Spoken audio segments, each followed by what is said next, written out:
Hello all, welcome to ദിശ academy. എൻ്റെ പേര് ജിതിൻ. NTPC 2025 എക്സാമിന് വേണ്ടിയിട്ട് നമ്മളൊരു ക്ലാസ് സീരീസ് സ്റ്റാർട്ട് ചെയ്തിരുന്നു.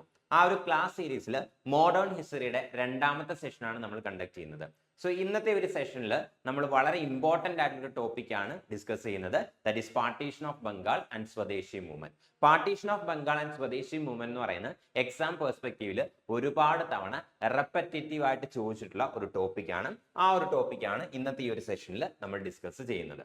ഇപ്പോൾ പാർട്ടീഷൻ ഓഫ് ബംഗാൾ എന്താന്ന് പറയുന്നതിന് മുന്നേ നമുക്കറിയാം 1885 എന്ത് ചെയ്തു, കോൺഗ്രസിന്റെ ഫോർമേഷൻ നടന്നിരുന്നു. December 1885. So December 1885 Indian National Congress അല്ലെങ്കിൽ INC എന്ത് ചെയ്തിരുന്നു, ഫൗണ്ടേഷൻ ചെയ്തിരുന്നു. സോ INCയുടെ ഫൗണ്ടേഷൻ നടക്കുന്നത് ഡിസംബർ 1885 ഡിസംബർ 1885 കോൺഗ്രസ് ഫോം ചെയ്തെങ്കിലും കോൺഗ്രസ് ഇനീഷ്യൽ ഇയേഴ്സിൽ പൊക്കോണ്ടിരുന്നത് PPP മെത്തേഡ് യൂസ് ചെയ്തിട്ടാണ്. സോ PPP ഈ ഒരു മെത്തേഡ് യൂസ് ചെയ്തിട്ടാണ് എന്ത് ചെയ്യുന്നത്, കോൺഗ്രസ് ഇനീഷ്യൽ ഇയേഴ്സിൽ പൊക്കോണ്ടിരുന്നത്.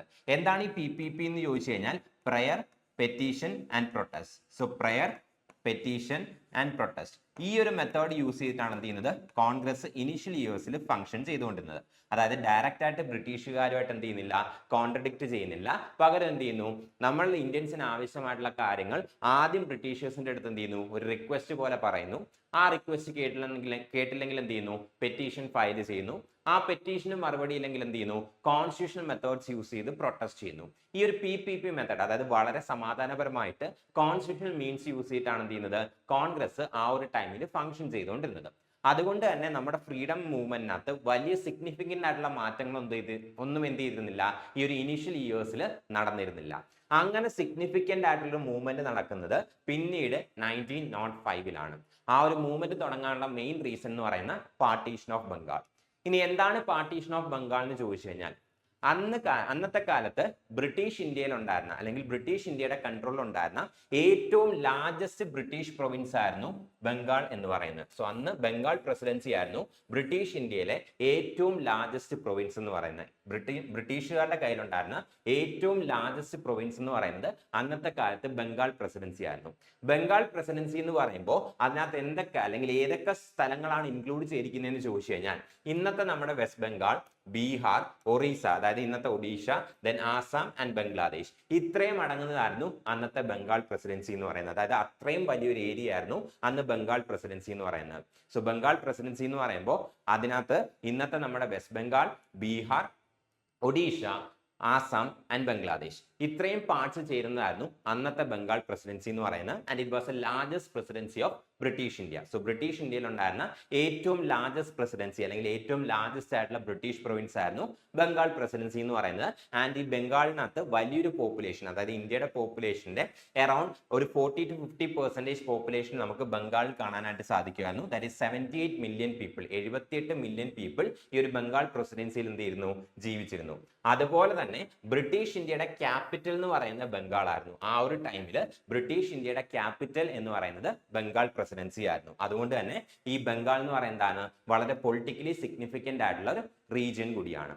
പ്രശ്നം എവിടാന്ന് വെച്ച് കഴിഞ്ഞാൽ, ജൂലൈ 20, 1905 അതായത് 20 ജൂലൈ 1905 എന്ത് ചെയ്യുന്നു, അന്നത്തെ വൈസ്രോയി ആയിട്ടുള്ള അന്നത്തെ ഇന്ത്യയുടെ വൈസ്രോയി ആയിട്ടുള്ള ലോർഡ് കേഴ്സൺ എന്ത് ചെയ്യുന്നു, ബംഗാളിന്റെ പാർട്ടീഷൻ അനൗൺസ് ചെയ്യുന്നു. അതായത് ബംഗാൾ പാർട്ടീഷൻ ചെയ്യാൻ പോകുന്നു എന്നുള്ള കാര്യം അന്നത്തെ വൈസ്രോയി ആയിട്ടുള്ള ലോർഡ് കേഴ്സൺ എന്ത് ചെയ്യുന്നു, അനൗൺസ് ചെയ്യുന്നു. സോ ലോർഡ് കേഴ്സൺ എന്ന് പറയുമ്പോൾ 1899 മുതൽ 1905 വരെയാണ് എന്ത് ചെയ്യുന്നത്, ലോർഡ് കേഴ്സൺ ഇന്ത്യയുടെ വൈസ്രോയി ആയിട്ടിരിക്കുന്നത്. ലോർഡ് കേഴ്സൺ ഇന്ത്യയുടെ വൈസ്രോയി ആയിട്ട് സെർവ് ചെയ്യുന്നത് 1899 മുതൽ 1905 വരെയുള്ള പീരീഡിലാണ്. So he was India's viceroy during the period of 1899 to 1905. 1899 മുതൽ 1905 വരെയുള്ള പീരീഡിലാണ് ലോർഡ് കേഴ്സൺ ഇന്ത്യയുടെ വൈസ്രോയ് ആയിട്ട് എന്ത് ചെയ്യുന്നത്, സെർവ് ചെയ്യുന്നത്. സോ ലോർഡ് കേഴ്സൺ എന്ത് ചെയ്യുന്നു, 20 ജൂലൈ 1905 20 ജൂലൈ 1905 ബംഗാളിന്റെ പാർട്ടീഷൻ അനൗൺസ് ചെയ്യുന്നു. ആൻഡ് ബംഗാളിന്റെ പാർട്ടീഷൻ അനൗൺസ് ചെയ്തു. ആൻഡ് പിന്നീട് കുറച്ച് മാസങ്ങൾക്ക് ശേഷം, അതായത് 16 ഒക്ടോബർ 1905 എന്ത് ചെയ്യുന്നത്, ഇത് ഒഫീഷ്യലി ഇഫക്റ്റിൽ വരുന്നത്. അതായത് 20 ജൂലൈ 1905 തന്നെ ബംഗാൾ പാർട്ടീഷൻ ചെയ്യുമെന്ന് ലോർഡ് കേഴ്സൺ എന്ത് ചെയ്യുന്നുണ്ട്, അനൗൺസ് ചെയ്യുന്നുണ്ട്. ബട്ട് അതിനുശേഷം പിന്നീട് കുറച്ച് മാസങ്ങൾക്ക് ശേഷമാണ് എന്ത് ചെയ്യുന്നത്, ഇത് ഒഫീഷ്യലി ഇംപ്ലിമെന്റ് ചെയ്യുന്നത്. ബട്ട് ഈ കേഴ്സന്റെ ലോർഡ് കേഴ്സന്റെ ഈ ഒരു അനൗൺസ്മെന്റ്, അതായത് 20 ജൂലൈ 1905 ലോർഡ് കേഴ്സൺ നടത്തിയിട്ടുള്ള ഈ ഒരു അനൗൺസ്മെന്റ്, അതായത് ബംഗാൾ പാർട്ടീഷൻ ചെയ്യാൻ പോകുന്നു എന്നുള്ള അനൗൺസ്മെന്റ് എന്ത് ചെയ്തു, ജനങ്ങൾക്കിടയിൽ ഒരുപാട് പ്രൊട്ടസ്റ്റുകൾ എന്ത് ചെയ്തു, സ്റ്റാർട്ട് ചെയ്തു. അതായത് ബംഗാൾ പാർട്ടീഷൻ ചെയ്യുന്നത് ജനങ്ങൾക്ക് ഒട്ടും താല്പര്യമില്ലാത്ത കാര്യമായിരുന്നു. ആൻഡ് ജനങ്ങൾ എന്ത് ചെയ്തു, ഇതിനെതിരെ പ്രൊട്ടസ്റ്റ് ചെയ്തു. ആൻഡ് ഈ ഒരു പ്രൊട്ടസ്റ്റിന്റെ ഭാഗമായിട്ട് ലോർഡ് കേഴ്സൺ പറഞ്ഞ ഒഫീഷ്യൽ ആയിട്ടുള്ള അല്ലെങ്കിൽ ബ്രിട്ടീഷ് ഗവൺമെന്റ് ഒഫീഷ്യൽ ജസ്റ്റിഫിക്കേഷൻ എന്ന് പറയുന്നത് അഡ്മിനിസ്ട്രേറ്റീവ് കൺവീനിയൻസിന് വേണ്ടിയിട്ടാണ് ബംഗാൾ പാർട്ടീഷൻ ചെയ്യുന്നത് എന്നുള്ളതായിരുന്നു.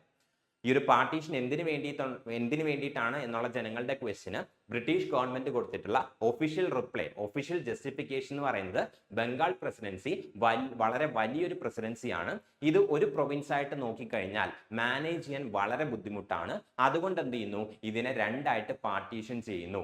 ഇതായിരുന്നു ബ്രിട്ടീഷ് ഗവൺമെന്റ് ഒഫീഷ്യൽ ജസ്റ്റിഫിക്കേഷൻ എന്ന് പറയുന്നത്. അതായത് അഡ്മിനിസ്ട്രേറ്റീവ് കൺവീനിയൻസിന് വേണ്ടിയിട്ടാണ്, അഡ്മിനിസ്ട്രേഷൻ കുറച്ചും കൂടി എളുപ്പമാക്കുന്നതിന് വേണ്ടിയിട്ടാണ് ഇത്ര വലിയ ഒരു ഏരിയ ആയിട്ടുള്ള അല്ലെങ്കിൽ ഇത്ര വലിയ പ്രസിഡൻസി ആയിട്ടുള്ള ബംഗാളിനെ എന്ത് ചെയ്യുന്നത്, രണ്ടായിട്ട് പാർട്ടീഷൻ ചെയ്യുന്നത് എന്നുള്ളതായിരുന്നു ബ്രിട്ടീഷ് ഗവൺമെന്റിന്റെ ഒഫീഷ്യൽ ആയിട്ടുള്ള ജസ്റ്റിഫിക്കേഷൻ എന്ന് പറയുന്നത്. But the actual story was something different. പക്ഷെ ആക്ച്വൽ സ്റ്റോറി അല്ലെങ്കിൽ ആക്ച്വൽ റീസൺ എന്ന് പറയുന്നതായിരുന്നു എൻറ്റയർലി ഡിഫറെന്റ് ആയിരുന്നു. എന്തായിരുന്നു ആക്ച്വൽ റീസൺ എന്ന് ചോദിച്ചു കഴിഞ്ഞാൽ, ഫസ്റ്റ് റീസൺ, അതായത് ഈ ഒരു പാർട്ടീഷൻ എന്തുകൊണ്ട് അവർ നടത്തിയെന്ന് ചോദിച്ചു കഴിഞ്ഞാൽ അതിന്റെ ഫസ്റ്റ് റീസൺ എന്ന് പറയുന്നതാണ് ബംഗാളി നാഷണലിസം വീക്കൻ ചെയ്യുക എന്നുള്ളതായിരുന്നു. അതായത് ഈ കോൺഗ്രസിന്റെ ഫോർമേഷന് ശേഷം പിന്നീടുള്ള പല നാഷണലിസ്റ്റ് മൂവ്മെന്റുകളും, അതായത് ചെറിയ ചെറിയ നാഷണലിസ്റ്റ് മൂവ്മെന്റുകൾ ഇൻക്ലൂഡിങ് റവല്യൂഷണറി മൂവ്മെന്റ്സ്, ഇതെല്ലാം സ്റ്റാർട്ട് ചെയ്ത് ബംഗാളിൽ നിന്നാണ്.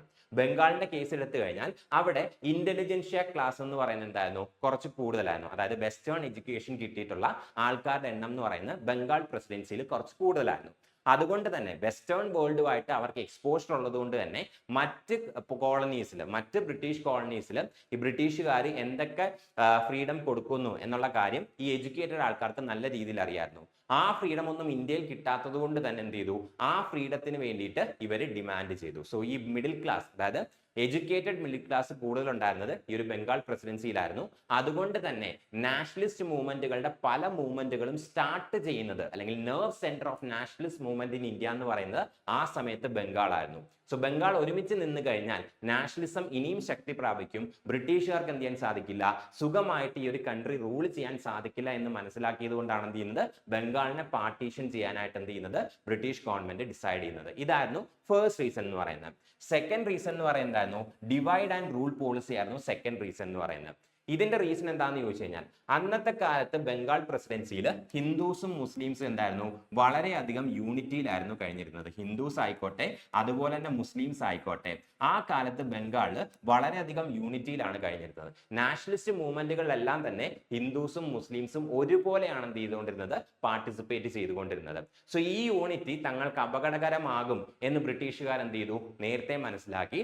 അതിന്റെ ഭാഗമായിട്ട് എന്ത് ചെയ്തു, ഹിന്ദുസിനെയും അതുപോലെ തന്നെ മുസ്ലിംസിനെയും കമ്മ്യൂണലി സെപ്പറേറ്റ് ചെയ്യാനായിട്ട് എന്ത് ചെയ്യുന്നു, ബ്രിട്ടീഷ് ഗവൺമെന്റ് ഡിസൈഡ് ചെയ്യുന്നു. അതിന്റെ ഭാഗമായിട്ടാണ് എന്ത് ചെയ്യുന്നത്, ബംഗാളിനെ രണ്ടായിട്ട് പാർട്ടീഷൻ ചെയ്യാൻ ഡിസൈഡ് ചെയ്യുന്നത്. അതായത് ഇതാണ് ബംഗാൾ എന്നുണ്ടെങ്കിൽ ബംഗാളിനെ രണ്ടായിട്ട് പാർട്ടീഷൻ ചെയ്യും. ബംഗാളിനെ രണ്ടായിട്ട് പാർട്ടീഷൻ ചെയ്യുമ്പോൾ ഈ വെസ്റ്റേൺ സൈഡിൽ ഹിന്ദുസ് ആയിരിക്കും എന്ത് ചെയ്യുന്നത്, മെജോറിറ്റീസ് ആയിട്ട് വരുന്നത്. അതുപോലെ തന്നെ ഈസ്റ്റേൺ സൈഡിൽ മുസ്ലിംസ് ആയിരിക്കും എന്ത് ചെയ്യുന്നത്, മെജോറിറ്റി ആയിട്ട് വരുന്നത്. ഈ രീതിയിലാണ് ബംഗാളിനെ പാർട്ടീഷൻ ചെയ്യാനായിട്ട് എന്ത് ചെയ്യുന്നത്, ബ്രിട്ടീഷ് ഗവൺമെന്റ് ഡിസൈഡ് ചെയ്യുന്നത്. ബംഗാളിനെ പാർട്ടീഷൻ ചെയ്യാനുള്ള മറ്റൊരു റീസൺ എന്ന് പറയുന്നത് എന്തായിരുന്നു, ഹിന്ദുസിന്റെയും മുസ്ലിംസിന്റെയും ഇടയിലുള്ള യൂണിറ്റി എന്ത് ചെയ്യുക, ബ്രേക്ക് ചെയ്യുക. ബംഗാളിനെ രണ്ടായിട്ട് ഡിവൈഡ് ചെയ്യുന്നത് വഴി ബംഗാളിന്റെ വെസ്റ്റേൺ പാർട്ടിൽ ഹിന്ദുസ് ആയിരിക്കും മെജോറിറ്റി ആയിട്ട് വരുന്നത്. അതേസമയം ഈസ്റ്റേൺ സൈഡിൽ മുസ്ലിംസ് ആയിരിക്കും എന്ത് ചെയ്യുന്നത്, മെജോറിറ്റി ആയിട്ട് വരുന്നത്. ഇങ്ങനെ ഹിന്ദുസിനെയും മുസ്ലിംസിനെയും സെപ്പറേറ്റ് ചെയ്ത് ഒരു ഡിവൈഡ് ആൻഡ് റൂൾ പോളിസി വഴി തങ്ങളുടെ ഗ്രൗണ്ട് സേഫ് ആക്കാനായിട്ടാണ് എന്ത് ചെയ്യുന്നത്, ബ്രിട്ടീഷ് ഗവൺമെന്റ് ഡിസൈഡ് ചെയ്യുന്നത് through the partition of Bengal. Partition of Bengal കഴിഞ്ഞതിന് ശേഷം എന്താണ് സംഭവിച്ചത് എന്ന് നോക്കുന്നതിന് മുന്നേ NTPC എക്സാംസിന്റെ നോട്ടിഫിക്കേഷൻസ് എല്ലാം റീസെന്റ് ആയിട്ട് റിലീസ് ആയിട്ടുണ്ട്. സോ നെക്സ്റ്റ് ഇയറിലേക്കുള്ള NTPC എക്സാംസിന് നിങ്ങൾക്ക് തറവായിട്ട് സിസ്റ്റമാറ്റിക് ആയിട്ട് പ്രിപ്പയർ ചെയ്യാൻ ആഗ്രഹിക്കുന്നു എന്നുണ്ടെങ്കിൽ ദിശ അക്കാഡമിയുടെ RRB NTPC live online course ഇപ്പോൾ ഓപ്പൺ ആണ്. ഈ ഒരു കോഴ്സ് നമ്മൾ നവംബർ മന്തിലാണ് സ്റ്റാർട്ട് ചെയ്തത്. സോ ഇനീഷ്യൽ ക്ലാസ്സസ് കഴിഞ്ഞിട്ടേ ഉള്ളൂ. നിങ്ങൾക്ക് താല്പര്യമുണ്ടെന്നുണ്ടെങ്കിൽ, സിസ്റ്റമാറ്റിക് ആയിട്ട് പഠിക്കാൻ ഇൻട്രസ്റ്റഡ് ആണെന്നുണ്ടെങ്കിൽ ഈ ഒരു കോഴ്സിൽ നിങ്ങൾക്ക് ജോയിൻ ചെയ്യാൻ സാധിക്കും. ആൻഡ് ഈ ഒരു കോഴ്സിന്റെ ഫീ എന്ന് പറയുന്നത് 5500 rupees ആണ്. ബട്ട് ഇപ്പോൾ ഓഫറിൽ നിങ്ങൾക്ക് 5000 rupeesന് ഈ ഒരു കോഴ്സ് അവൈൽ ചെയ്യാനായിട്ട് സാധിക്കും. ഈ ഒരു കോഴ്സിനെ കുറിച്ച് എന്തെങ്കിലും ഫർദർ ഡീറ്റെയിൽസ് ആവശ്യമാണെങ്കിലോ അല്ലെങ്കിൽ ഈ കോഴ്സിൽ ജോയിൻ ചെയ്യാൻ നിങ്ങൾ ഇൻട്രസ്റ്റഡ് ആണെന്നുണ്ടെങ്കിലോ ഈ ഒരു നമ്പറിൽ കോൺടാക്ട് ചെയ്താൽ മതി. 8075753676 or 7012615062. ഈ നമ്പറിൽ കോൺടാക്ട് ചെയ്ത് കഴിഞ്ഞാൽ നിങ്ങൾക്ക് ഫർദർ ഡീറ്റെയിൽസ് കിട്ടുന്നതായിരിക്കും. ഇൻട്രസ്റ്റഡ് ആണ്, നിങ്ങൾക്ക് ഇതേപോലെയുള്ള ക്ലാസ്സസ്, ഇതേപോലെ ഇൻ ഡീറ്റെയിൽ ആയിട്ടുള്ള ക്ലാസ്സസ് നിങ്ങൾക്ക് ആവശ്യമാണെന്നുണ്ടെങ്കിൽ ഈ ഒരു ക്ലാസ്സസിനകത്ത് ജോയിൻ ചെയ്യാൻ സാധിക്കും. ഇൻട്രസ്റ്റ് ആണെങ്കിൽ ജോയിൻ ചെയ്യാം. ഓക്കെ, അപ്പോൾ partition of Bengal, Lord Kherson എന്ത് ചെയ്തു? July 1905 partition of Bengal announce ചെയ്യുന്നു. ആൻഡ് പാർട്ടീഷൻ ഓഫ് ബംഗാൾ എന്ത് ചെയ്യുന്നു? 16 ഒക്ടോബർ 1905 ഒഫീഷ്യലി നിലവിൽ വരുന്നു.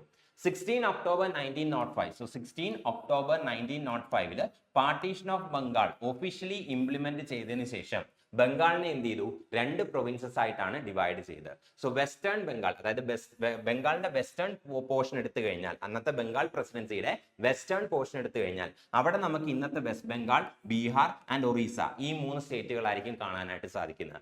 അതേസമയം ഈസ്റ്റേൺ സൈഡ് എടുത്തു കഴിഞ്ഞാൽ, അതായത് ഈസ്റ്റേൺ ബംഗാൾ എടുത്തു കഴിഞ്ഞാൽ അവിടെ നമുക്ക് ബംഗാളിന്റെ ഈസ്റ്റേൺ സൈഡ്, അതായത് പ്രസന്റ് ഡേ ബംഗ്ലാദേശ്, സോ നമ്മുടെ അന്നത്തെ ബംഗാൾ പ്രസിഡൻസിയെ 2ആയിട്ട് ഡിവൈഡ് ചെയ്തപ്പോൾ ഈസ്റ്റേൺ സൈഡിലേക്ക് ബംഗ്ലാദേശും അതുപോലെ തന്നെ ആസാം, ഈ 2 പാർട്സും കൂടെ ചെയ്യുന്ന എന്ത് അന്നത്തെ ഈസ്റ്റ് ബംഗാൾ എന്ന് പറയുന്നത്. 16 ഒക്ടോബർ 1905 പാർട്ടീഷൻ ഒഫീഷ്യലി ഇഫക്റ്റിൽ വന്നതിന് ശേഷം ബംഗാളിനെ എന്ത് ചെയ്യുന്നു? 2 പ്രൊവിൻസസ് ആയിട്ട് ഡിവൈഡ് ചെയ്യുന്നു. ബംഗാൾ പ്രസിഡൻസിയുടെ വെസ്റ്റേൺ സൈഡ് എടുത്തു കഴിഞ്ഞാൽ അവിടെ ഇന്ന് കാണുന്ന വെസ്റ്റ് ബംഗാൾ, ബീഹാർ ആൻഡ് ഒഡീഷ ഈ 3 സ്റ്റേറ്റ്സ് ആയിരുന്നു ഉണ്ടായിരുന്നത്. ആൻഡ് ബംഗാളിന്റെ അന്നത്തെ ബംഗാൾ പ്രസിഡൻസിയുടെ ഈസ്റ്റേൺ പോർഷൻ എടുത്തു കഴിഞ്ഞാൽ അവിടെ ഇന്നത്തെ ബംഗ്ലാദേശും ആസാമും അടങ്ങുന്നതായിരുന്നു എന്ത്? ബംഗാൾ പ്രസിഡൻസിയുടെ ഈസ്റ്റേൺ പോർഷൻ എന്ന് പറയുന്നത്. ഇനി വെസ്റ്റേൺ പോർഷൻ എടുത്തു കഴിഞ്ഞാൽ, അതായത് വെസ്റ്റ് ബംഗാൾ, ബീഹാർ ആൻഡ് ഒറീസ അടങ്ങുന്ന ഈ ഒരു വെസ്റ്റേൺ പോർഷൻ എടുത്തു കഴിഞ്ഞാൽ ഇവിടെ ഹിന്ദുസ് ആണ് എന്ത് ചെയ്യുന്നത്? മെജോറിറ്റി ആയിട്ട് വരുന്നത്. സോ ഇതൊരു ഹിന്ദു മെജോറിറ്റി ഏരിയ ആയിട്ടാണ് എന്ത് ചെയ്യുന്നത്? ബ്രിട്ടീഷുകാർ ഡിവൈഡ് ചെയ്യുന്നത്. അതേസമയം ബംഗാൾ പ്രസിഡൻസിയുടെ ഈസ്റ്റേൺ സൈഡ് എടുത്തു കഴിഞ്ഞാൽ ഇതൊരു മുസ്ലിം മെജോറിറ്റി ഏരിയ ആയിട്ടാണ് എന്ത് ചെയ്യുന്നത്? ഡിവൈഡ് ചെയ്യുന്നത്. സോ ഇങ്ങനെ ഒരു ഡിവൈഡ് ആൻഡ് റൂൾ പോളിസിയാണ് എന്ത് ചെയ്യുന്നത്? ഇങ്ങനെ ഒരു ഡിവൈഡ് ആൻഡ് റൂൾ പോളിസി വഴിയാണ് എന്ത് ചെയ്യുന്നത്? ബ്രിട്ടീഷേഴ്സ് ബംഗാളിലെ നാഷണലിസ്റ്റ് മൂവ്മെന്റ് വീക്കൻ ചെയ്യാനായിട്ട് എന്ത് ചെയ്യുന്നത്? ട്രൈ ചെയ്യുന്നത്. ഇതായിരുന്നു പാർട്ടീഷൻ ഓഫ് ബംഗാൾ പ്രകാരം വന്ന് ആ ഒരു ഡിവിഷൻ എന്ന് പറയുന്നത്. ബംഗാൾ പ്രസിഡൻസിയുടെ വെസ്റ്റ് എന്നും ഈസ്റ്റ് എന്നും 2 പോർഷൻസ് ആയിട്ട് ഡിവൈഡ് ചെയ്യുന്നു. വെസ്റ്റേൺ സൈഡിലേക്ക് നോക്കിക്കഴിഞ്ഞാൽ ഇന്നത്തെ വെസ്റ്റ് ബംഗാൾ, ഒറീസ, ബീഹാർ അതെന്ന് പറയുന്ന ഒരു ഹിന്ദു മെജോറിറ്റി ഏരിയ ആയിരുന്നു. ആൻഡ് ഈസ്റ്റേൺ സൈഡിലേക്ക് പോയി കഴിഞ്ഞാൽ അവിടെ ഇന്നത്തെ ബംഗ്ലാദേശും ആസാമും അടങ്ങുന്നതായിരുന്നു അന്നത്തെ ഈസ്റ്റേൺ ഏരിയ എന്ന് പറയുന്നത്. ആൻഡ് ഇവിടെ എന്ന് പറയുന്ന മുസ്ലിംസ് ആയിരുന്നു മെജോറിറ്റി പോപ്പുലേഷൻ ആയിട്ടുണ്ടായിരുന്നത്. അങ്ങനെ ഹിന്ദുസിനെയും മുസ്ലിംസിനെയും എന്ത് ചെയ്യുന്നു? 2ആയിട്ട് ഡിവൈഡ് ചെയ്യുന്നു. സോ ഈ ഒരു ബംഗാൾ പാർട്ടീഷൻ അനൗൺസ് ചെയ്യുന്നത് ജൂലൈയിലാണ്. സോ ജൂലൈ മുതൽ തന്നെ ജനങ്ങൾക്കിടയിൽ പ്രൊട്ടസ്റ്റുകൾ സ്റ്റാർട്ട് ചെയ്തിരുന്നു. ഈ പ്രൊട്ടസ്റ്റ് ഒന്നും വകവെക്കാതെയാണ് എന്ത് ചെയ്യുന്നത്? 16 ഒക്ടോബർ 1905 ബംഗാൾ പാർട്ടീഷൻ നിലവിൽ കൊണ്ടുവരുന്നത്. നിലവിൽ വന്നതിന് ശേഷം എന്ത് ചെയ്യുന്നു? ജനങ്ങൾ ഇരട്ടിയിലധികം എന്ത് ചെയ്യുന്നു? പ്രൊട്ടസ്റ്റ് ചെയ്യുന്നു. എങ്ങനെയാണ് ആ പ്രൊട്ടസ്റ്റ് വന്നതെന്ന് ചോദിച്ചു കഴിഞ്ഞാൽ ഈ ഒരു ജൂലൈ 1905, സോ ജൂലൈ 1905 എന്ത് ചെയ്യുന്നത്? ലോർഡ് കേഴ്സൺ എന്ത് ചെയ്യുന്നത്? ബംഗാളിന്റെ പാർട്ടീഷൻ അനൗൺസ് ചെയ്യുന്നത്. ആൻഡ് നെക്സ്റ്റ് മന്ത്, അതായത് starting from the next month, അതായത് 7th ഓഗസ്റ്റ് 1905 കൽക്കട്ട ടൗൺ ഹാളിൽ വെച്ചിട്ട് എന്ത് ചെയ്യുന്നു? ഒരു മാസീവ് മീറ്റിംഗ് നടക്കുന്നു. ഈ ഒരു മാസീവ് മീറ്റിംഗിലാണ് എന്ത് ചെയ്യുന്നത്? സ്വദേശി മൂവ്മെന്റ് പ്രൊക്ലമേഷൻ വരുന്നത്. ബംഗാൾ പാർട്ടീഷനെതിരെയുള്ള പ്രൊട്ടസ്റ്റിന്റെ ഭാഗമായിട്ടാണ് എന്ത് ചെയ്യുന്നത്? ഇന്ത്യയിൽ സ്വദേശി മൂവ്മെന്റ് ലോഞ്ച് ചെയ്യുന്നത്. ജൂലൈ 1905 ബംഗാൾ പാർട്ടീഷൻ എന്ത് ചെയ്യുന്നു? ലോർഡ് കേഴ്സൺ അനൗൺസ് ചെയ്യുന്നു. അനൗൺസ് ചെയ്തതിന്റെ പിറ്റേ മാസം, അതായത് ഓഗസ്റ്റിൽ തന്നെ എന്ത് ചെയ്യുന്നു? സ്വദേശി മൂവ്മെന്റ് ഇന്ത്യൻസ് ലോഞ്ച് ചെയ്യുന്നു. So 7th August 1905 Calcutta town ഹാളിൽ വെച്ചിട്ട് ബംഗാൾ റീജിയനിലുള്ള ജനങ്ങളുടെ ഒരു മാസീവ് മീറ്റിംഗ് കണ്ടക്ട് ചെയ്തു. ആ ഒരു മീറ്റിംഗിൽ വെച്ചിട്ടാണ് എന്ത് ചെയ്യുന്നത്? സ്വദേശി മൂവ്മെന്റ് ഒഫീഷ്യലി പ്രൊക്ലെയിം ചെയ്യുന്നത്. ഇനി എന്താണ് ഈ സ്വദേശി മൂവ്മെന്റ് എന്ന് ചോദിച്ചു കഴിഞ്ഞാൽ മെയിൻ ആയിട്ട് ഈ സ്വദേശി മൂവ്മെന്റ് ഒബ്ജക്റ്റീവ്സ് എന്ന് പറയുന്നത് എന്താണ്? ബ്രിട്ടീഷ് ഗുഡ്സ് ബോയ്ക്കോട്ട് ചെയ്യുക. അതായത് ബ്രിട്ടൻ മെയ്ഡ് ആയിട്ടുള്ള ബ്രിട്ടീഷ് ഗുഡ്സ് എന്ത് ചെയ്യുക? ബോയ്ക്കോട്ട് ചെയ്യുക. എസ്പെഷ്യലി മാഞ്ചസ്റ്റർ എസ്പെഷ്യലി മാഞ്ചസ്റ്റർ ക്ലോത്തും അതുപോലെ തന്നെ ലിവർപൂൾ സോൾട്ടും. സോ മാഞ്ചസ്റ്റർ ക്ലോത്ത് അതുപോലെ തന്നെ ലിവർപൂൾ സോൾട്ട് പോലെയുള്ള ബ്രിട്ടീഷ് ഗുഡ്സ് എന്ത് ചെയ്യുക, ബോയ്ക്കോട്ട് ചെയ്യുക. പകരം ഇന്ത്യൻ മെയ്ഡ് ഗുഡ്സ് അതായത് സ്വദേശി ഗുഡ്സ് എന്ത് ചെയ്യുക, അഡോപ്റ്റ് ചെയ്യുക. ഇതായിരുന്നു ആ ഒരു movement one of the propaganda എന്ന് പറയുന്നത്. ബ്രിട്ടീഷ് ഗുഡ്സ് എന്ത് ചെയ്യുക, കംപ്ലീറ്റ് ആയിട്ട് ബോയ്ക്കോട്ട് ചെയ്യുക. എസ്പെഷ്യലി മാഞ്ചസ്റ്റർ ക്ലോത്തും ലിവർപൂൾ സോൾട്ടും. ഈ രണ്ട് ബ്രിട്ടീഷ് ഗുഡ്സ് എന്ത് ചെയ്യുക, മെയിൻലി ബോയ്ക്കോട്ട് ചെയ്യുക. ഇതിന് പകരം എന്ത് ചെയ്യുക, സ്വദേശി ഗുഡ്സ് അഡോപ്റ്റ് ചെയ്യുക. അതായത് ഇന്ത്യൻ മെയ്ഡ് ഗുഡ്സ് എന്ത് ചെയ്യുക, അഡോപ്റ്റ് ചെയ്യുക. അതുപോലെ തന്നെ ഈ ഒരു ബംഗാൾ പാർട്ടീഷനെതിരെ പ്രൊട്ടസ്റ്റ് ചെയ്തുകൊണ്ട് എന്ത് ചെയ്തു, ബംഗാളിലെ ജനങ്ങൾ പ്രൊട്ടസ്റ്റ് ചെയ്ത് പബ്ലിക്കായിട്ട് പ്രൊട്ടസ്റ്റ് ചെയ്യുന്നു. ആൻഡ് വന്ദേ മാതരം എന്നുള്ള സോങ് ആണ് എന്ത് ചെയ്യുന്നത്, അവർ ഈ പ്രൊട്ടസ്റ്റിന്റെ ഭാഗമായിട്ട് അവരുടെ തീം സോങ് ആയിട്ട് സെലക്ട് ചെയ്യുന്നത്. ജനങ്ങൾ ഈ ബംഗാൾ പാർട്ടീഷനെതിരെയുള്ള അവരുടെ പ്രൊട്ടസ്റ്റ് എക്സ്പ്രസ് ചെയ്യുന്നതിന് വേണ്ടിയിട്ട് എന്ത് ചെയ്യുന്നു, പബ്ലിക്കായിട്ട് അല്ലെങ്കിൽ തെരുവിലേക്ക് ഇറങ്ങുന്നു. ആൻഡ് അവര് ഈ ഒരു പ്രൊട്ടസ്റ്റിന്റെ ഭാഗമായിട്ട് വന്ദേ മാതരം എന്നുള്ള സോങ് ആണ് എന്ത് ചെയ്യുന്നത്, തീം സോങ് ആയിട്ട് സെലക്ട് ചെയ്യുന്നത്. ആൻഡ് ഈ ഒരു സ്വദേശി മൂവ്മെന്റിന്റെ ഭാഗമായിട്ടാണ് എന്ത് ചെയ്യുന്നത്, രവീന്ദ്രനാഥ ടാഗോർ അമർ സോനാർ ബംഗ്ല എന്നുള്ള സോങ് എന്ത് ചെയ്യുന്നത്, റൈറ്റ് ചെയ്യുന്നത്. സോ അമർ സോനാർ ബംഗ്ല രവീന്ദ്രനാഥ ടാഗോർ കമ്പോസ് ചെയ്യുന്നത് ഈ ഒരു സ്വദേശി മൂവ്മെന്റിന്റെ ഭാഗമായിട്ടാണ്. ആൻഡ് പിന്നീട് ഈ ഒരു അമർ സോനാർ ബംഗ്ല എന്തായിട്ട് മാറുന്നു, ബംഗ്ലാദേശിന്റെ നാഷണൽ ആന്തമായിട്ട് മാറുന്നു. സോ ബംഗ്ലാദേശിന്റെ നാഷണൽ ആന്തമാണ് ഈ ഒരു അമർ സോനാർ ബംഗ്ല എന്ന് പറയുന്നത്. It is a national anthem of Bangladesh. ബംഗ്ലാദേശിന്റെ നാഷണൽ ആന്തമാണ് അമർ സോനാർ ബംഗ്ല. അമർ സോനാർ ബംഗ്ല കമ്പോസ് ചെയ്തത് രവീന്ദ്രനാഥ ടാഗോർ ആണ് during the time of swadeshi movement. So swadeshi movement ടൈമിൽ രവീന്ദ്രനാഥ ടാഗോർ കമ്പോസ് ചെയ്ത സോങ് ആണ് ഈ ഒരു അമർ സോനാർ ബംഗ്ല. അതുപോലെ തന്നെ ബ്രിട്ടീഷേഴ്സ് ഈ ഒരു പാർട്ടീഷൻ യൂസ് ചെയ്തിട്ട് മെയിൻ ആയിട്ട് എന്തിനാണ് ശ്രമിച്ചത്, ഹിന്ദുസിനെയും മുസ്ലിംസിനെയും സെപ്പറേറ്റ് ചെയ്യുക എന്നുള്ളൊരു കാര്യത്തിന് വേണ്ടിയിട്ടാണ് ശ്രമിച്ചത്. അതുകൊണ്ട് തന്നെ അതിനെതിരെ പ്രൊട്ടസ്റ്റ് ചെയ്യുന്നതിന് വേണ്ടിയിട്ട് എന്ത് ചെയ്യുന്നു, ഹിന്ദുസും മുസ്ലിംസും പരസ്പരം രാഖീസ് അതായത് രാഖി എന്ത് ചെയ്യുന്നു, പരസ്പരം ടൈ ചെയ്യുന്നു. ഇങ്ങനെയാണ് എന്ത് ചെയ്യുന്നത്, അവരവരുടെ പ്രൊട്ടസ്റ്റ് ഒരു രൂപത്തിൽ എക്സ്പ്രസ് ചെയ്ത്, അതായത് പരസ്പരം എന്ത് ചെയ്യുന്നു, യൂണിറ്റിയുടെ സിമ്പലായിട്ട് എന്ത് ചെയ്യുന്നു, അവർ പരസ്പരം രാഖി ടൈ ചെയ്യുന്നു, അങ്ങോട്ടും ഇങ്ങോട്ടും ടൈ ചെയ്യുന്നു. അതുവഴി അവരുടെ യൂണിറ്റി എന്ത് ചെയ്യുന്നു, എക്സ്പ്രസ് ചെയ്യുന്നു. അതുപോലെ തന്നെ ഈ സ്വദേശി മൂവ്മെന്റിന്റെ ഭാഗമായിട്ട് ചില ഇമ്പോർട്ടന്റ് ആയിട്ടുള്ള ഇവന്റ്സ് നടന്നിരുന്നു. ഏതൊക്കെയാണ് ഇമ്പോർട്ടന്റ് ആയിട്ടുള്ള ഇവന്റ്സ് എന്ന് ചോദിച്ചു കഴിഞ്ഞാൽ, സ്വദേശ് ബന്ധാവ് സമിതി സ്വദേശി മൂവ്മെന്റിന്റെ ഭാഗമായിട്ട് കോൺസ്റ്റിറ്റ്യൂട്ട് ചെയ്തിട്ടുള്ള ഒരു വോളണ്ടിയർ ഓർഗനൈസേഷൻ ആണെന്ത്, സ്വദേശ് ബന്ധാവ് സമിതി. അശ്വിനി കുമാർ ദത്തയാണ് സ്വദേശ് ബന്ധാവ് സമിതി എന്ത് ചെയ്യുന്നത്, എസ്റ്റാബ്ലിഷ് ചെയ്യുന്നത്. പ്രീവിയസ് ഇയറിൽ ചോദിച്ചിട്ടുണ്ട് സ്വദേശ് ബന്ധാവ് സമിതി എസ്റ്റാബ്ലിഷ് ചെയ്തത് ആരാണ് എന്നുള്ള കാര്യം.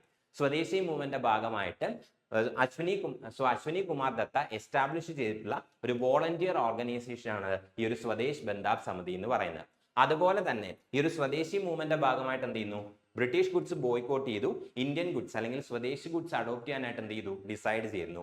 അതുകൂടാതെ ബ്രിട്ടീഷ് എഡ്യൂക്കേഷൻ അല്ലെങ്കിൽ വെസ്റ്റേൺ എഡ്യൂക്കേഷനും എന്ത് ചെയ്യാൻ തീരുമാനിച്ചു, ബോയ്ക്കോട്ട് ചെയ്യാനായിട്ട് തീരുമാനിച്ചു. ആൻഡ് അതിന് പകരം നാഷണൽ എഡ്യൂക്കേഷൻ അതായത് വെർണക്കുലർ ലാംഗ്വേജസിൽ ഇന്ത്യൻ ലാംഗ്വേജസിലുള്ള നാഷണൽ എഡ്യൂക്കേഷൻ പ്രൊമോട്ട് ചെയ്യാനായിട്ട് എന്ത് ചെയ്യുന്നു, ഡിസൈഡ് ചെയ്തിരുന്നു. അതിന്റെ ഭാഗമായിട്ട് സതീഷ് ചന്ദ്ര മുഖർജി എന്ത് ചെയ്യുന്നുണ്ട്, ഡോൺ സൊസൈറ്റി എസ്റ്റാബ്ലിഷ് ചെയ്യുന്നുണ്ട്. സോ ഡോൺ സൊസൈറ്റി ആരാണ് എസ്റ്റാബ്ലിഷ് ചെയ്തതെന്ന് ചോദിച്ചു കഴിഞ്ഞാൽ ഇറ്റ് വാസ് സതീഷ് ചന്ദ്ര മുഖർജി.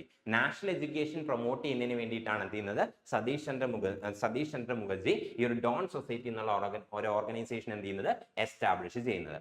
ഇനി ബംഗാൾ പാർട്ടീഷൻ അതായത് പാർട്ടീഷൻ ഓഫ് ബംഗാളുമായിട്ട് ബന്ധപ്പെട്ടിട്ടാണ് എന്ത് ചെയ്യുന്നത്, ഈ ഒരു സ്വദേശി മൂവ്മെന്റ് ലോഞ്ച് ചെയ്യുന്നത് എന്നുണ്ടെങ്കിലും സ്വദേശി മൂവ്മെന്റ് എന്ത് ചെയ്യുന്നു, ഇന്ത്യയുടെ മറ്റ് പാർട്സിലേക്കും സ്പ്രെഡ് ചെയ്തു. സ്വദേശി മൂവ്മെന്റ് മെയിൻ ആയിട്ട് ബംഗാൾ പാർട്ടീഷനെതിരെ പ്രൊട്ടസ്റ്റ് ചെയ്യുന്നതിന് വേണ്ടിയിട്ടാണ് ലോഞ്ച് ചെയ്തത് എന്നുണ്ടെങ്കിലും ഈ ഒരു സ്വദേശി മൂവ്മെന്റ് എന്ത് ചെയ്യുന്നു, ഇന്ത്യയുടെ മറ്റ് പാർട്സിലേക്കും സ്പ്രെഡ് ചെയ്യുന്നുണ്ട്. മറ്റ് പാർട്സിൽ അല്ലെങ്കിൽ ഇന്ത്യയുടെ മറ്റ് ഏരിയാസിൽ ഈ സ്വദേശി മൂവ്മെന്റ് ആരാണ് ലീഡ് ചെയ്തത് അല്ലെങ്കിൽ ആരാണ് ഈ സ്വദേശി മൂവ്മെന്റ് ലീഡർഷിപ്പ് കൊടുത്തതെന്നുള്ളത് പ്രീവിയസ് ഇയേഴ്സിൽ ചോദിച്ചിട്ടുണ്ട്. സോ ഇമ്പോർട്ടന്റ് ആയിട്ടുള്ള ചില ലീഡേഴ്സ് ആരൊക്കെയാണെന്ന് ചോദിച്ചു കഴിഞ്ഞാൽ, പൂനെ ആൻഡ് ബോംബെ റീജിയനിൽ സ്വദേശി മൂവ്മെന്റ് എന്ത് ചെയ്യുന്നു, ഫുൾ ഫോഴ്സിൽ എസ്റ്റാബ്ലിഷ് ചെയ്തിരുന്നു. അതായത് സ്വദേശി മൂവ്മെന്റ് ബംഗാളിൽ മാത്രമല്ലാതെ ഇന്ത്യയുടെ മറ്റ് പല പാർട്സിലും ഉണ്ടായിരുന്നു. പൂനെ ആൻഡ് ബോംബെ റീജിയൻ, ആ ഒരു റീജിയനിൽ സ്വദേശി മൂവ്മെന്റ് ഫുൾ ഫ്ലെജ്ഡ് ആയിട്ട് നടന്നിരുന്നു. ആൻഡ് ഈ ഒരു റീജിയനിൽ സ്വദേശി മൂവ്മെന്റ് ലീഡർഷിപ്പ് എന്ന് പറയുന്നത് ഇറ്റ് വാസ് അണ്ടർ ബാൽ ഗംഗാധർ തിലക്. ബാൽ ഗംഗാധർ തിലക് ആയിരുന്നു പൂനെ ആൻഡ് ബോംബെ റീജിയൻസിൽ എന്ത് ചെയ്യുന്നത്, സ്വദേശി മൂവ്മെന്റ് ലീഡ് ചെയ്തത്. ഇനി പഞ്ചാബിലേക്ക് വന്നു കഴിഞ്ഞാൽ പഞ്ചാബിൽ സ്വദേശി മൂവ്മെന്റ് ലീഡർഷിപ്പ് എന്ന് പറയുന്നത് ലാലാ ലജ്പത് റോയുടെയും അതുപോലെ തന്നെ അജിത് സിംഗിന്റെയും കയ്യിലായിരുന്നു. പഞ്ചാബിൽ ഒരു സ്വദേശി മൂവ്മെന്റ് എന്ന് പറയുന്നത് it was under the leadership of Lala Lajpat Rai and Ajit Singh. ഡൽഹിയിലേക്ക് വന്നു കഴിഞ്ഞാൽ it was under Syed Haider Raza. Syed Haider റാസയുടെ അണ്ടറിലായിരുന്നു ഡൽഹിയിൽ എന്ത് ചെയ്യുന്നത് സ്വദേശി മൂവ്മെന്റ് ഓർഗനൈസ് ചെയ്തത്. അതുപോലെ തന്നെ മദ്രാസിൽ ഈ സ്വദേശി മൂവ്മെന്റിന് ലീഡർഷിപ്പ് കൊടുത്തത് ഇറ്റ് വാസ് ചിദംബരം പിള്ളെ. ചിദംബരം പിള്ളയാണ് എന്ത് ചെയ്യുന്നത് മദ്രാസിൽ ഈ ഒരു സ്വദേശി മൂവ്മെന്റിന് ലീഡർഷിപ്പ് കൊടുക്കുന്നത്. ഇതൊക്കെയാണ് സ്വദേശി മൂവ്മെന്റുമായിട്ട് ബന്ധപ്പെട്ട് നടന്നിട്ടുള്ള ഏറ്റവും ഇമ്പോർട്ടന്റ് ആയിട്ടുള്ള ചില ഇവന്റ്സ് എന്ന് പറയുന്നത്. സോ വോളണ്ടിയർ ഓർഗനൈസേഷൻ സ്വദേശി മൂവ്മെന്റുമായിട്ട് ബന്ധപ്പെട്ട് എസ്റ്റാബ്ലിഷ് ചെയ്തൊരു വോളണ്ടിയർ ഓർഗനൈസേഷൻ ആണ് Swadesh Bandhav Samiti and it was establish by Ashwini Kumar Dutta. അതിനുശേഷം നാഷണൽ എഡ്യൂക്കേഷൻ പ്രൊമോട്ട് ചെയ്യുന്നതിന് വേണ്ടിയിട്ട് സതീഷ് ചന്ദ്ര മുഖർജി എസ്റ്റാബ്ലിഷ് ചെയ്തിട്ടുള്ള സൊസൈറ്റിയാണെന്ത് ഡോൺ സൊസൈറ്റി എന്ന് പറയുന്നത്. അതുപോലെ തന്നെ സ്വദേശി മൂവ്മെന്റ് ബംഗാളിൽ മാത്രമല്ല ഇന്ത്യയുടെ മറ്റ് പല പാർട്സിലേക്കും സ്പ്രെഡ് ചെയ്തിരുന്നു. ഓരോ പാർട്സിലും ഈ ഒരു മൂവ്മെന്റ് ആരാണ് ലീഡ് ചെയ്തത് എന്നുള്ളത് എക്സാം പെർസ്പെക്റ്റീവിൽ നമുക്ക് ഇമ്പോർട്ടന്റ് ആണ്. And Pune and Bombay region എടുത്തു കഴിഞ്ഞാൽ it was under the leadership of Bal Gangadhar Tilak. പഞ്ചാബിലേക്ക് വന്നു കഴിഞ്ഞാൽ it was under the leadership of Lala Lajpat Rai and Ajit Singh. ഡൽഹിയിൽ it was under Syed Haider Raza and in Madras it was under Chidambaram Pillai. അതായത് ഇനിഷ്യലി ഈ ഒരു മൂവ്മെന്റ് എന്ന് പറയുന്നത് കോൺഗ്രസിന്റെ മോഡറേറ്റ് സെക്ഷന്റെ കയ്യിലായിരുന്നെങ്കിലും പിന്നീട് എന്ത് ചെയ്യുന്നു ഇത് എക്സ്ട്രീമിസ്റ്റ് സെക്ഷനിലേക്ക് വരുന്നു. ആരാണ് മോഡറേറ്റ്സ് ആരാണ് എക്സ്ട്രീമിസ്റ്റ് എന്നുള്ളത് മറ്റൊരു ക്ലാസ്സിൽ നമുക്ക് ഡിസ്കസ് ചെയ്യാം. അത് എൻ്റർലി ഡിഫറെന്റ് ആയിട്ടുള്ള ടോപ്പിക്കാണ്. സോ ഇതിനകത്ത് ലാൽ ബാൽ പാൽ അതായത് ലാലാ ലജ്പത് റോയ്, ബാൽ ഗംഗാധർ തിലക് ആൻഡ് ബിപിൻ ചന്ദ്രപാൽ. സോ ലാൽ ബാൽ പാൽ, ലാലാ ലജ്പത് റോയ്, ബാൽ ഗംഗാധർ തിലക് ആൻഡ് ബിപിൻ ചന്ദ്രപാൽ ഇവരാണെന്ത് മെയിൻ ആയിട്ടുള്ള എക്സ്ട്രീമിസ്റ്റ് ലീഡേഴ്സ് എന്ന് പറയുന്നത്. ഇനിഷ്യലി ഈ ഒരു മൂവ്മെന്റ് കോൺഗ്രസിന്റെ മോഡറേറ്റ് സെക്ഷന്റെ കയ്യിലായിരുന്നെങ്കിൽ പോലും പിന്നീട് എന്ത് ചെയ്യുന്നു ഇത് എക്സ്ട്രീമിസ്റ്റ് ലീഡേഴ്സ് ആയിട്ടുള്ള ലാലാ ലജ്പത് റോയ്, ബാൽ ഗംഗാധർ തിലക് ആൻഡ് ബിപിൻ ചന്ദ്രപാൽ ഇവരുടെ കയ്യിലേക്ക് എന്ത് ചെയ്യുന്നു പിന്നീട് ഇതിന്റെ ലീഡർഷിപ്പ് എത്തുന്നുണ്ട്. ഇത് മാത്രം ഒന്ന് മനസ്സിൽ വെച്ചേക്കുക. സോ ഇനിഷ്യലി മോഡറേറ്റ്സ് കോൺഗ്രസിലുള്ള മോഡറേറ്റ് സെക്ഷന്റെ കയ്യിൽ, അതായത് നമ്മൾ നേരത്തെ പറഞ്ഞാണല്ലോ ഇൻട്രൊഡക്ഷനകത്ത് PPP method, prayer, petition and protest, ആ മെത്തേഡ് ഫോളോ ചെയ്തിരുന്നവരായിരുന്നു മോഡറേറ്റ്സ് എന്ന് പറയുന്നത്. അതേസമയം കുറച്ചും കൂടി അതായത് ബ്രിട്ടീഷേഴ്സുമായിട്ട് ഡയറക്റ്റ് ആയിട്ട് വേണം എന്ത് ചെയ്യാനായിട്ട് ഫേസ് ഓഫ് ചെയ്യാൻ, അല്ലെങ്കിൽ ബ്രിട്ടീഷേഴ്സിനെ ഡയറക്റ്റ് ആയിട്ട് കൺഫ്രണ്ട് ചെയ്യണം. ഈ PPP മെത്തേഡ് പറ്റില്ല, അതെന്താണ് വേസ്റ്റ് മെത്തേഡാണ് എന്ന് പറഞ്ഞിട്ടുള്ള ഒരു ഗ്രൂപ്പ് ഓഫ് ആൾക്കാർ, കോൺഗ്രസിന്റെ അകത്തുള്ള ഒരു ഗ്രൂപ്പ് ഓഫ് ആൾക്കാരെയാണ് നമ്മൾ എക്സ്ട്രീമിസ്റ്റ് എന്ന് വിളിക്കുന്നത്. ഇനിഷ്യലി സ്വദേശി മൂവ്മെന്റ് ലോഞ്ച് ചെയ്തപ്പോൾ ഇത് കോൺഗ്രസിലുള്ള മോഡറേറ്റ് സെക്ഷന്റെ കയ്യിലായിരുന്നെങ്കിൽ പോലും പിന്നീട് ഈ മൂവ്മെന്റ് സ്പ്രെഡ് ചെയ്തപ്പോൾ എന്ത് ചെയ്തു അത് എക്സ്ട്രീമിസ്റ്റിന്റെ കയ്യിലേക്ക് എത്തി. ആൻഡ് ആ എക്സ്ട്രീമിസ്റ്റ് ലീഡേഴ്സിൽ ഏറ്റവും ഇമ്പോർട്ടന്റ് ആയിട്ടുള്ള 3 ലീഡേഴ്സ് ആണ് ലാൽ ബാൽ പാൽ, ലാലാ ലജ്പത് റോയ്, ബാൽ ഗംഗാധർ തിലക് ആൻഡ് ബിപിൻ ചന്ദ്ര പാൽ. ഇനി സ്വദേശി മൂവ്മെന്റുമായിട്ട് ബന്ധപ്പെട്ടുള്ള ഇമ്പോർട്ടന്റ് ആയിട്ടുള്ള കോൺഗ്രസിന്റെ സെഷൻസ് ഏതൊക്കെയാണ്? ഇതും എക്സാമിന് ചോദിക്കാറുണ്ട്. സ്വദേശി മൂവ്മെന്റുമായിട്ട് ബന്ധപ്പെട്ടുള്ള ഇമ്പോർട്ടന്റ് ആയിട്ടുള്ള കോൺഗ്രസിന്റെ സെഷൻസ് ഏതൊക്കെയാണെന്നുള്ള കാര്യം. 2 സെഷൻസ് ആണ് ഈ ഒരു സ്വദേശി മൂവ്മെന്റുമായിട്ട് ബന്ധപ്പെട്ട് ഇമ്പോർട്ടന്റ് ആയിട്ടുള്ളത്. ആൻഡ് അത് ഫേസ്റ്റ് വൺ ആണെന്ത് ബനാറസ് സെഷൻ എന്ന് പറയുന്നത്. ബനാറസ് സെഷൻ എന്ന് പറയുമ്പോൾ 1905 ഡിസംബറിൽ പാർട്ടീഷൻ ഓഫ് ബംഗാൾ എന്താ നടന്നത്, അല്ലെങ്കിൽ പാർട്ടീഷൻ ഓഫ് ബംഗാൾ ഒഫീഷ്യലി എന്നാണ് ഇഫക്റ്റിൽ വന്നത് 1905 ഒക്ടോബർ. സോ 1905 ഒക്ടോബറിലാണ് എന്ത് ചെയ്യുന്നത് പാർട്ടീഷൻ ഓഫ് ബംഗാൾ എന്ത് ചെയ്യുന്നത് ഒഫീഷ്യലി ഇംപ്ലിമെന്റ് ചെയ്യുന്നത്. Partition of Bengal was officially implemented in October 1905. അതിനുശേഷം നടന്ന തൊട്ടടുത്ത Congress session, that is December 1905 നടന്ന കോൺഗ്രസ് സെഷൻ. ആൻഡ് ഈ ഒരു കോൺഗ്രസ് സെഷൻ നടക്കുന്നത് ബനാറസിൽ വെച്ചിട്ടാണ്. ബനാറസിൽ വെച്ച് നടന്ന ഈ ഒരു കോൺഗ്രസ് സെഷന്റെ പ്രസിഡന്റ് എന്ന് പറയുന്നത് ഇറ്റ് വാസ് ഗോപാലകൃഷ്ണ ഗോഖലെ. ഗോപാലകൃഷ്ണ ഗോഖലെ ആയിരുന്നു 1905 ബനാറസിൽ വെച്ച് നടന്ന കോൺഗ്രസ് സെഷന്റെ പ്രസിഡന്റ് എന്ന് പറയുന്നത്. ആൻഡ് ഈ ഒരു സെഷനിൽ വെച്ചിട്ട് എന്ത് ചെയ്യുന്നു കോൺഗ്രസ് ഫോർമലി സ്വദേശി മൂവ്മെന്റിനെ അപ്രൂവ് ചെയ്യുന്നു. സോ സ്വദേശി മൂവ്മെന്റ് ലോഞ്ച് ചെയ്യുന്നത് കോൺഗ്രസ് അല്ല. സ്വദേശി മൂവ്മെന്റ് എന്ന് പറയുന്നത് പാർട്ടീഷൻ ഓഫ് ബംഗാൾ, അതായത് പാർട്ടീഷൻ ഓഫ് ബംഗാൾ അനൗൺസ് ചെയ്തതിന് ശേഷം ഓഗസ്റ്റിൽ കൊൽക്കത്തയിലുള്ള ജനങ്ങൾ അല്ലെങ്കിൽ ബംഗാളിലുള്ള ജനങ്ങളാണ് എന്ത് ചെയ്യുന്നത് ഈ ഒരു സ്വദേശി മൂവ്മെന്റ് ഒഫീഷ്യലി പ്രൊക്ലെയിം ചെയ്യുന്നത്. അതിനെ കോൺഗ്രസ് ഫോർമലി അപ്രൂവ് ചെയ്യുന്നത് പിന്നീട് നടക്കുന്ന 1905 കോൺഗ്രസ് സെഷനിൽ വെച്ചിട്ടാണ്. 1905 ഡിസംബറിലെ കോൺഗ്രസ് സെഷനിൽ വെച്ചിട്ടാണ് എന്ത് ചെയ്യുന്നത് പിന്നീട് സ്വദേശി മൂവ്മെന്റിനെ കോൺഗ്രസ് ഫോർമലി അപ്രൂവ് ചെയ്യുന്നതും കോൺഗ്രസ് എന്ത് ചെയ്യുന്നത് ഈ ഒരു സ്വദേശി മൂവ്മെന്റ് ലീഡ് ചെയ്യാനായിട്ട് സ്റ്റാർട്ട് ചെയ്യുന്നത്. സോ ഇനീഷ്യൽ സ്റ്റേജസിൽ കോൺഗ്രസ് ഈ ഒരു മൂവ്മെന്റ് ടേക്ക് ഓവർ ചെയ്തപ്പോൾ ഇനിഷ്യലി ഈ മൂവ്മെന്റ് ലീഡ് ചെയ്തത് മോഡറേറ്റ്സ് ആയിരുന്നു. മോഡറേറ്റ്സ് എന്ന് പറയുമ്പോൾ PPP മെത്തേഡ് ഫോളോ ചെയ്യുന്നവർ, അതായത് ബ്രിട്ടീഷേഴ്സായിട്ട് നേരിട്ടുള്ള പ്രശ്നങ്ങളൊന്നും വേണ്ട, നമുക്ക് എന്താണ് കോൺസ്റ്റിറ്റ്യൂഷണൽ മെത്തേഡ്സ് യൂസ് ചെയ്ത് പീസ്ഫുൾ ആയിട്ട് എന്ത് ചെയ്യാം, അവരോട് ചോദിച്ച് ഓരോ കാര്യങ്ങൾ വാങ്ങാം എന്ന് വിചാരിച്ചിരുന്നവരായിരുന്നു മോഡറേറ്റ്സ്. അവരായിരുന്നു ഇനിഷ്യലി ഈ ഒരു മൂവ്മെന്റ് എന്ത് ചെയ്തത്, ലീഡ് ചെയ്തുകൊണ്ടിരുന്നത്. ഇനി അടുത്ത ഇമ്പോർട്ടന്റ് ആയിട്ടുള്ള സെഷൻ ആണെന്ത്, കൽക്കട്ട സെഷൻ ഓഫ് 1906. അടുത്ത ഇമ്പോർട്ടന്റ് ആയിട്ടുള്ള കോൺഗ്രസ് സെഷൻ ആണ് 1906 കൽക്കട്ട സെഷൻ എന്ന് പറയുന്നത്. ഈ ഒരു കൽക്കട്ട സെഷന്റെ പ്രസിഡന്റ് എന്ന് പറയുന്നത് ഇറ്റ് വാസ് ദാദാബായ് നൗറോജി. ദാദാബായ് നൗറോജി ആയിരുന്നു 1906 കൽക്കട്ട സെഷന്റെ പ്രസിഡന്റ് എന്ന് പറയുന്നത്. ആൻഡ് ഈ ഒരു സെഷനിൽ വെച്ചിട്ടാണ് എന്ത് ചെയ്യുന്നത്, കോൺഗ്രസ് സ്വരാജ് അതായത് സെൽഫ് ഗവൺമെന്റ് ഒരു ഗോൾ ആയിട്ട് എന്ത് ചെയ്യുന്നത്, ഒഫീഷ്യലി ഡിക്ലെയർ ചെയ്യുന്നത്. 1906 കൽക്കട്ട സെഷനിൽ വെച്ചിട്ട് ആൻഡ് ഈ കൽക്കട്ട സെഷന്റെ പ്രസിഡന്റ് എന്ന് പറയുന്നത് ഇറ്റ് വാസ് ദാദാബായ് നൗറോജി. ദാദാബായ് നൗറോജിയുടെ പ്രസിഡന്റ്ഷിപ്പിലുള്ള 1906 കൽക്കട്ട സെഷനിൽ വെച്ചിട്ടാണ് ഇന്ത്യൻ നാഷണൽ കോൺഗ്രസ് എന്ത് ചെയ്യുന്നത്, സ്വരാജ് അതായത് സെൽഫ് ഗവൺമെന്റ് സ്വയം ഭരണം തങ്ങളുടെ ഗോൾ ആയിട്ട് എന്ത് ചെയ്യുന്നത്, അനൗൺസ് ചെയ്യുന്നത്, ഫോർമലി അനൗൺസ് ചെയ്യുന്നത്. ഇതാണ് സ്വദേശി മൂവ്മെന്റുമായിട്ട് ബന്ധപ്പെട്ടുള്ള രണ്ട് ഇമ്പോർട്ടന്റ് ആയിട്ടുള്ള കോൺഗ്രസ് സെഷൻസ് എന്ന് പറയുന്നത്. ആൻഡ് ഈ സ്വദേശി മൂവ്മെന്റ് എന്ത് ചെയ്യുന്നു, പിന്നീട് കുറച്ച് കണ്ടിന്യൂ ചെയ്യുന്നുണ്ട്. ബട്ട് ഇടയ്ക്ക് വെച്ചിട്ട് എന്ത് ചെയ്യുന്നു, ഈ ഒരു സ്വദേശി മൂവ്മെന്റിന് കുറച്ച് മിസ്ഹാപ്പുകൾ സംഭവിക്കുന്നുണ്ട്. ആൻഡ് ഈ മിസ്ഹാപ്പുകൾ സംഭവിച്ചതിന് ശേഷം എന്ത് ചെയ്യുന്നുണ്ട്, പിന്നീട് ഒരു സീരീസ് ഓഫ് ഇവന്റ്സ് നടക്കുന്നുണ്ട്. നമ്മുടെ ഇന്ത്യയിൽ റവല്യൂഷണറി മൂവ്മെന്റ്സ് ഒക്കെ സ്റ്റാർട്ട് ചെയ്യുന്നത് ഈ ഒരു സ്വദേശി മൂവ്മെന്റ് വീക്ക് ആയതിനു ശേഷമാണ്. ആൻഡ് അതിനുശേഷം കുറച്ച് റവല്യൂഷണറി മൂവ്മെന്റ്സ് ഉണ്ട്, അതൊക്കെ നമുക്ക് മറ്റൊരു സെഷനിൽ ഡീറ്റെയിൽഡ് ആയിട്ട് ഡിസ്കസ് ചെയ്യാം. So this was all about partition of Bengal and swadeshi movement. ഇതാണെന്ത്, partition of Bengal and swadeshi movement എന്ന് പറയുന്നത്. പാർട്ടീഷൻ ഓഫ് ബംഗാൾ എന്ന് പറയുമ്പോൾ 1905 ജൂലൈയിൽ ലോർഡ് കേഴ്സൺ പാർട്ടീഷൻ ഓഫ് ബംഗാളിനെ രണ്ടായിട്ട് പാർട്ടീഷൻ ചെയ്യാൻ അനൗൺസ് ചെയ്യുന്നു. ആ ഒരു അനൗൺസ്മെന്റിന്റെ ഭാഗമായിട്ട് എന്ത് ചെയ്യുന്നു, സ്വദേശി മൂവ്മെന്റ് ലോഞ്ച് ചെയ്യപ്പെടുന്നു. ആൻഡ് ഈ ഒരു മൂവ്മെന്റ് ഒഫീഷ്യലി അല്ലെങ്കിൽ ഈ ഒരു partition of Bengal officially implement ചെയ്യുന്നത് 16 ഒക്ടോബർ 1905 ആൻഡ് ഇതിന്റെ റീസൺസ് എന്താണെന്നുള്ള കാര്യം നമ്മൾ ഡിസ്കസ് ചെയ്തു. ഈ സ്വദേശി മൂവ്മെന്റുമായിട്ട് ബന്ധപ്പെട്ടുള്ള ഇമ്പോർട്ടന്റ് ആയിട്ടുള്ള ഇവന്റ്സും ആൻഡ് ഇമ്പോർട്ടന്റ് ആയിട്ടുള്ള പേഴ്സണാലിറ്റീസും നമ്മൾ ഡിസ്കസ് ചെയ്തു. അതുപോലെ തന്നെ ഇമ്പോർട്ടന്റ് ആയിട്ടുള്ള കോൺഗ്രസ് സെഷൻസും എന്ത് ചെയ്തു, ഡിസ്കസ് ചെയ്തു. ഇത്രയൊക്കെയാണ് എക്സാം പെർസ്പെക്റ്റീവിൽ ഈ രണ്ട് ടോപ്പിക്സിൽ നിന്ന്, that is partition of Bengal and സ്വദേശി മൂവ്മെന്റിൽ നിന്ന് ചോദിക്കാൻ ചാൻസ് ഉള്ള ഏറ്റവും ഇമ്പോർട്ടന്റ് ഏരിയാസ് എന്ന് പറയുന്നത്. ഈ ഒരു സെഷൻ നിങ്ങൾക്ക് യൂസ്ഫുൾ ആണെന്ന് വിചാരിക്കുന്നു. മറ്റൊരു ടോപ്പിക്കുമായിട്ട് നമുക്ക് നെക്സ്റ്റ് സെഷനിൽ വീണ്ടും മീറ്റ് ചെയ്യാം. താങ്ക്